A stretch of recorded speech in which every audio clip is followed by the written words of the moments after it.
Hey there, true crime enthusiasts. Sean Dupree here, author of Power, Pleasure, and Pain. Ever wonder what connects infamous figures like the Marquis de Sade, Harvey Weinstein, and Jeffrey Epstein? In my book, I unravel the dark thread that ties these powerful men together throughout history. Today, we're diving into Chapter 1, The Libertine's Legacy, a tale of recklessness and redemption. We'll explore how these influential figures have manipulated pleasure, abused their power, and inflicted pain on others. Get ready for a journey that exposes the sinister origins of sexual violence, starting with one of history's most notorious characters, the Marquis de Sade himself. Buckle up, because this story is about to get intense.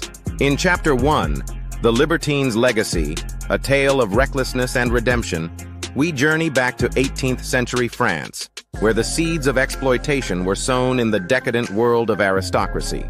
At the center of this story is the infamous Marquis de Sade, a man whose name has become synonymous with sexual cruelty and libertinism. Sade's life and writings serve as a chilling blueprint for the abuse of power and the objectification of human bodies. His notorious work, The 120 Days of Sodom, wasn't just shocking fiction, it was a reflection of his real-life actions. Sade lived out his darkest fantasies, violating consent and treating people as mere playthings for his pleasure. But Sade's influence didn't end with his death. His legacy cast a long shadow reaching into our modern era. As we'll discover, the same patterns of exploitation and abuse that Sade embodied can be seen in the actions of contemporary figures like Harvey Weinstein and Jeffrey Epstein. These powerful men, separated by centuries but united in their disregard for human dignity, show us how the past continues to echo in the present. This chapter lays bare the disturbing continuity of power abuse throughout history, revealing how the aristocratic excesses of Sade's time have evolved into the corporate and political abuses we see today. It's a sobering look at how far we've come, and how far we still have to go.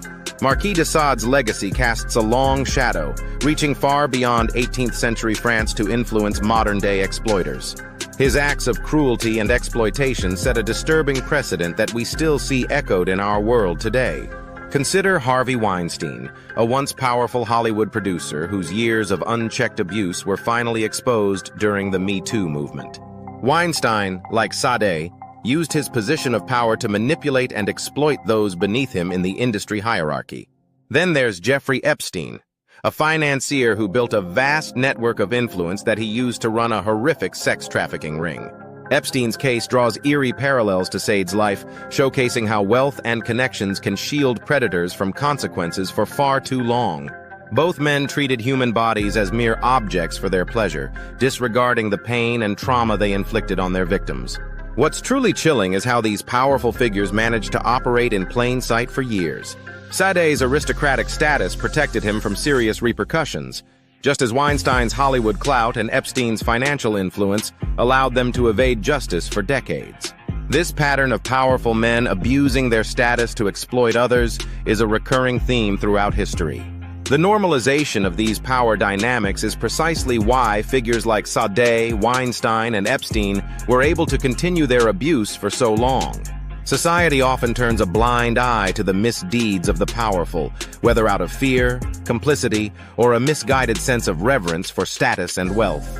In each case, we see a disturbing cycle: the abuse of power, the silencing of victims, and the protection offered by a system that values influence over justice.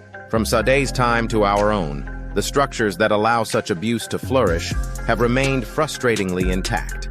By drawing these connections between historical figures like Sade and contemporary abusers, we can better understand the deep-rooted nature of this problem. It's not just about individual bad actors, but about dismantling the systems that have allowed such abuse to persist across centuries. Only by recognizing these historical patterns can we hope to break the cycle and create a world where power no longer shields predators from accountability. One of the key insights from Chapter 1 is that the abuse of power, whether through sex or violence, is not a new phenomenon. It's been a constant throughout history, evolving in its methods but never truly disappearing. The Marquis de Sade's era and our modern times share striking similarities in how power is misused. In both periods, we see the same structures that allow powerful men to act with impunity. The normalization of these power dynamics is precisely why figures like Sade, Weinstein, and Epstein were able to hide their abuses in plain sight for so long. Society often turns a blind eye to the misdeeds of the wealthy and influential, creating an environment where abuse can thrive. Another crucial insight is the way these powerful figures manipulate pleasure as a tool for pain.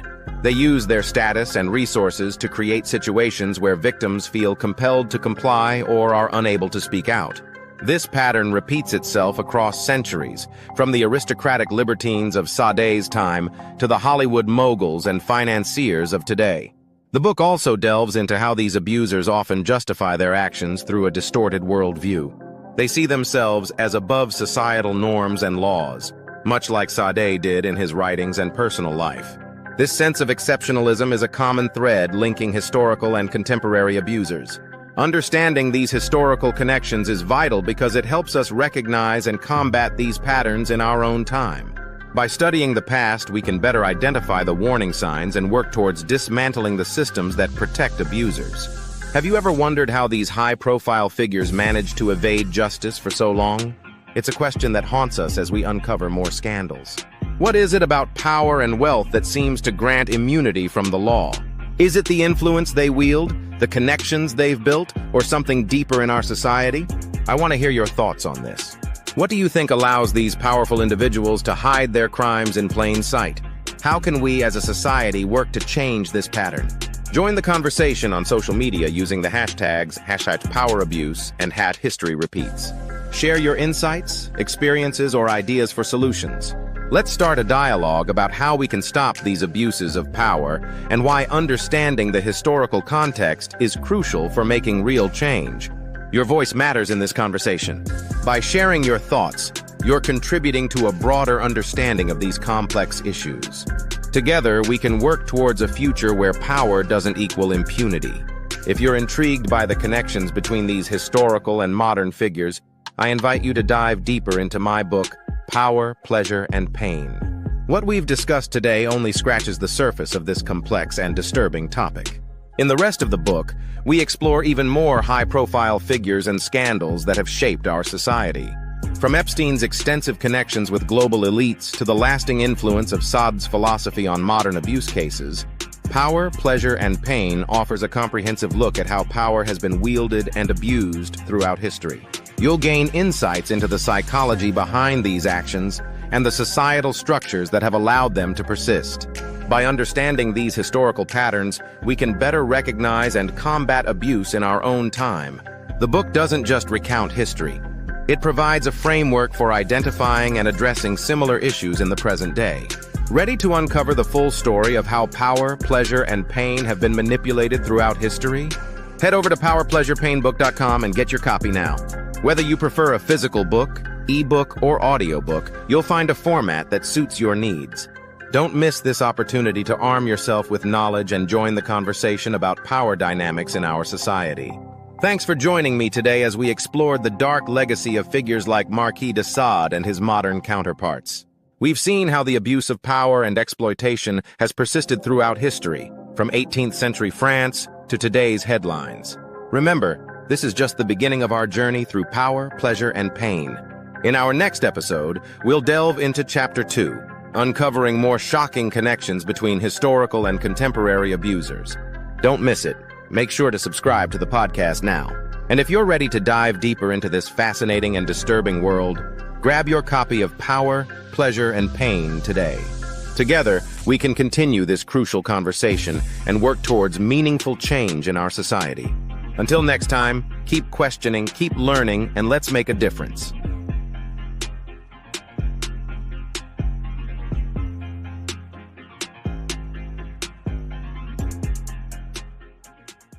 Power, Pleasure, and Pain. A study of abuse through time.